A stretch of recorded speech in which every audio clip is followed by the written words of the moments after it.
हर शख्स लाइन में खड़ा नजर आ रहा। बूढ़े बेचारे आटे की लाइन में, नौजवान बेचारे पेट्रोल की लाइन में, खवातीन बेचारी 12-12 हजार के लिए पैसों की लाइन में, और जनाब बाकी जो बचे हैं वो अस्पतालों की लाइन में।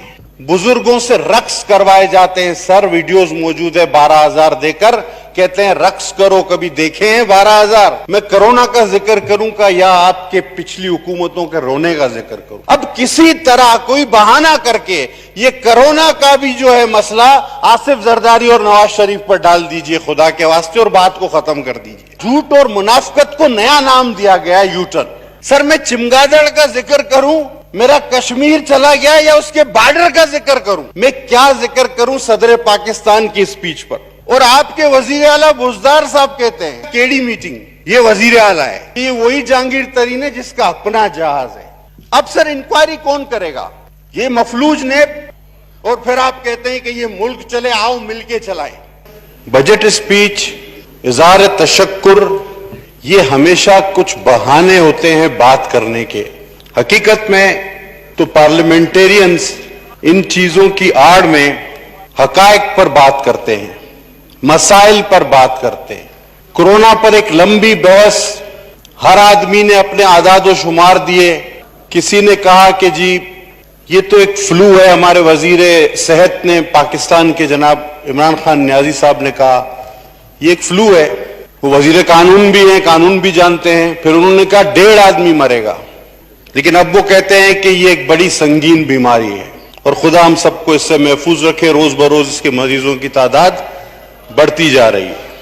जनाब आला, मैं फोकस करूंगा इस वक्त जो करंट सिचुएशन बनी, एक कमीशन बना, वो चीनी के हवाले से था। और ये कमीशन बनाने की कोई जरूरत नहीं है। अगर आप अपना रिकॉर्ड असेंबली का उठाकर देखें तो कुछ ही अरसा पहले मैंने कह दिया था कि जनाब FIA को जहमत मत दें, कमीशन बनाने की कोई जरूरत नहीं है। अपने दाएं जानिब और बाएं जानिब देखें, चीनी चोर और आटा चोर आपको मिल जाएंगे, और वही एज इट इज कमीशन ने भी लिखकर आपको दिया। और जनाब चोरी की किस किस चोरी की आप बात करेंगे? सबसे बड़ी चोरी एतमाद की चोरी होती है। जो आप वादे करते हैं, जो आप कौम में एतमाद की फजा पैदा करते हैं, जो आप अपना मंशूर पेश करते हैं, जो आप ख्वाब दिखाते हैं लोगों का, सबसे बड़ा डाका उस पर पड़ता है। यहां तो वोट पर भी डाका पड़ा। अद्वियात से लेकर अशियात तक हर शख्स लाइन में खड़ा नजर आ रहा है। बूढ़े बेचारे आटे की लाइन में, नौजवान बेचारे पेट्रोल की लाइन में, खवातीन बेचारी 12-12 हजार के लिए पैसों की लाइन में, और जनाब बाकी जो बचे हैं वो अस्पतालों की लाइन में। बुजुर्गों से रक्स करवाए जाते हैं सर, वीडियोस मौजूद है, 12,000 देकर कहते हैं रक्स करो, कभी देखे हैं 12,000? सर मैं इस जहनी कमजोरी का जिक्र करूं या जबरी बरतरफियों का जिक्र करूं? जनाब आला, अद्वियात ये वो चीज है जिस पर कभी किसी हुकूमत ने डाका नहीं डाला। 400 गुना महंगी हुई, किसी की कान पर जूं नहीं रेंगी। चीनी गायब हुई, बड़ी मुश्किल से कमीशन बना। आज आटा गायब हो रहा है, अभी टिड्डी दिल के असरात आने बाकी है। पेट्रोल खुश्क हो गया, डॉलर महंगा हो गया, बेरोजगारी इंतहा पर चली गई, महंगाई ने रिकॉर्ड तोड़ दिए, कोरोना ने लाशें सड़कों पर ले आए। और फिर मैं कोरोना का जिक्र करूंगा या आपके पिछली हुकूमतों के रोने का जिक्र करूं? आप तो हर बात में कहते हैं जी ये पिछली हुकूमत। अब किसी तरह कोई बहाना करके ये कोरोना का भी जो है मसला आसिफ जरदारी और नवाज शरीफ पर डाल दीजिए खुदा के वास्ते, और बात को खत्म कर दीजिए ये उनकी वजह से हुआ है। जनाब बात जहालत की भी है, झूठ की भी है। यू टर्न, जिसको नया झूठ और मुनाफिकत को नया नाम दिया गया है यू टर्न, उसकी भी है। जनाब वाला डटाई की भी है, और डटाई के साथ साथ इंतकाम की उस सियासत की भी है। कुदरती आफात भी हैं जनाब, मौसम का सितम भी है, टिड्डी दिल अपनी जगह।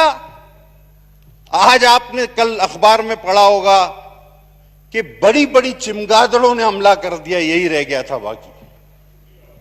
लिच्ची और सेब पर बड़ी बड़ी चिमगादड़ों ने हमला कर दिया है। सर मैं चिमगादड़ का जिक्र करूं, मेरा कश्मीर चला गया या उसके बॉर्डर का जिक्र करूं, मैं क्या जिक्र करूं सदर पाकिस्तान की स्पीच पर। बैरून मुल्क फंसे हुए पाकिस्तानियों का जिक्र करूं, मजदूरों का जिक्र करूं, ज़हनी फतूर का जिक्र करूं, इंतकामी मंशूर का जिक्र करूं, आखिर किस बात पर जाकर इंतहा करूं। जनाब वाला, चीनी कमीशन, एक शख्स चीनी कमीशन में 3 बार चीख चीख कर चीनी कमीशन की रिपोर्ट कह रही है कि चीनी महंगी हुई आपके एक्सपोर्ट की वजह से। कॉमर्स डिवीजन अब नंबर 1 बतौर इंचार्ज वजीर आजम ने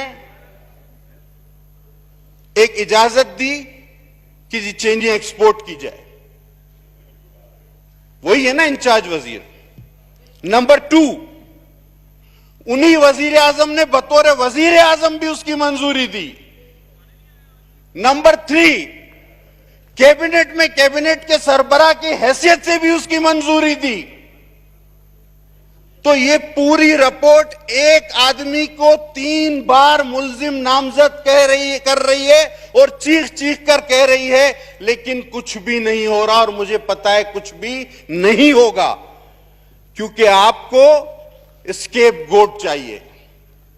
आपको अब ऐसा कोई बकरा चाहिए, मुझे पता है हलाल करने को किसकी वो तैयारी हो रही है। सर सब्सिडी की बात भी है। पीटीआई हमेशा इस बात पर रोती आई कि जी लूट कर खा गए, और आप अंदाजा करें कि साबिका दौर की सब्सिडी भी इस हुकूमत ने अदा की है, और वो भी अरबों में, और 11 माह में इस कौम को 40 अरब रुपए का टीका लगा दिया गया। सर 2017 से सिंध गवर्नमेंट ने कोई सब्सिडी नहीं दी। 2018 में चीनी 51 रुपए से 67 रुपए पर आ गई सर, और आज 82 रुपए है। 11 लाख टन चीनी एक्सपोर्ट की वफाक ने काबीना की इजाजत से और जुबानी आर्डर के तहत पंजाब हुकूमत ने सब्सिडी जारी कर दी। कमीशन की रिपोर्ट सर, सबसे ज्यादा फायदा मिस्टर तरीन, खुसरो बख्तियार साहब और उनके इत्तेहादी ओमनी ग्रुप की 9 कंपनियों को मिलाकर भी सर ये सबसे ज्यादा फायदे में रहे हैं। उनके जिम्मे बहुत कम रकम आई, जो मैं आपको अभी बताता हूं। और दूसरा जुल्म देखें सर, यूटिलिटी स्टोर के लिए जो आपने खरीदारी की, उसमें भी 4 रुपए का टीका लगाया फी किलो पे। वो पैसे कहां गए?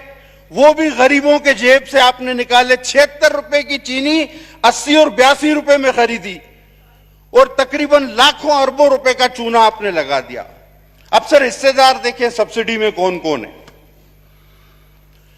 सर 3,590 मिलियन 12% ये जहांगीर तरीन साहब को गए। रहीम यार खान ग्रुप 4 शुगर मिलें 4,145 मिलियन रुपए इन्हें नवाजा गया। ये टॉप पर है, ये पीटीआई ग्रुप सर।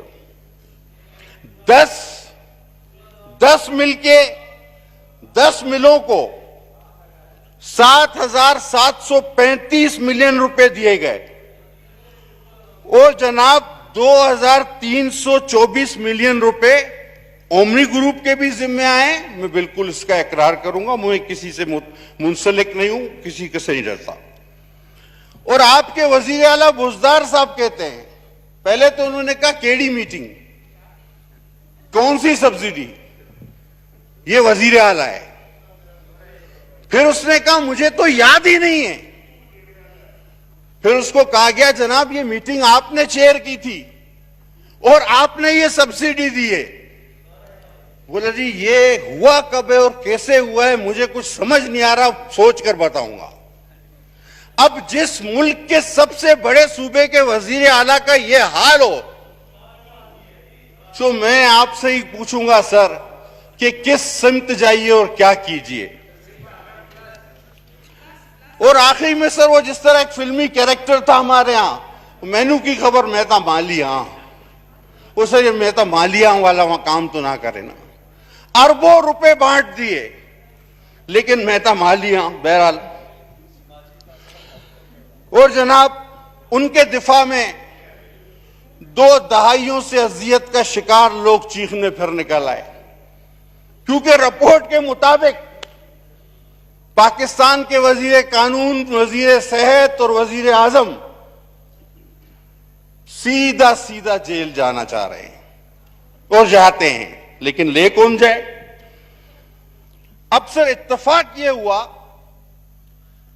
कि इस सारे मलबे में लाया किसको जाए, तो कैबिनेट में यह इत्तेफाक हुआ कि जहांगीर तरीन इस वक्त बेहतरीन उम्मीदवार है। लेकिन सर ये लोग भूल गए, ये वही जहांगीर तरीन है जिसका अपना जहाज है। ठीक है जी, ये वही जहाज है जिसमें लोगों को लाख लाकर भर भर के शामिल कराया जाता था। ये वही जहाज है जिसने मुख्तलिफ परवाजों के जरिए ये चीजें मुसल्लत की हैं। ये वही जहाज है जिसने साजबाज करके ये हुकूमत कायम की है। और ये वही जहाज है जो आज आपके हाथ में नहीं आ रहा। और अभी तो इस जहाज ने अपने और कमालात दिखाने हैं। जनाब, जहाज के बड़े कमाल होते हैं। मेरा ख्याल है इल्जाम के लिए किसी और को ढूंढ लिया जाए, वरना यह जहाज बहुत महंगा पड़ जाएगा। लेकिन एक बात है सर, अब इन सारे प्रॉफिट में, ये प्रॉफिट अगर खुसरो साहब को होता है, तरीन साहब को होता है, दूसरे ग्रुप को होता है, इसका इनडायरेक्टली बेनिफिशियरी कौन है? इन सब ने किसके इलेक्शन पे बेदरेख पैसा लगाया था? इन सबको किस चीज का कंपनसेशन मिला? सवाल तो यह बनता है। और इस सवाल के बनने तक ये मामला लटका रहेगा। वैसे खान साहब हिसाब किताब के बड़े पक्के हैं, किसी का एहसान नहीं रखते। अनिल मुशर्रफ साहब को कंस्ट्रक्शन इंडस्ट्री दे दी, बुखारी साहब को भी एडजस्ट कर दिया, खुसरो साहब को भी। हां, आरिफ नकवी अभी तक रोता फिर रहा है गरीब, उसका कोई हिसाब नहीं बना। अब सर इंक्वायरी कौन करेगा? ये मफलूज ने सर सबसे अहम बात करने वाला हूं, और अगर और लोगों को भी मौका देना है, सबको इससे ज्यादा अहम बात अभी तक इस ऐवान में हुई हो तो आप मुझे कहिएगा। सर मेरे हाथ में वजीर साहब माशाल्लाह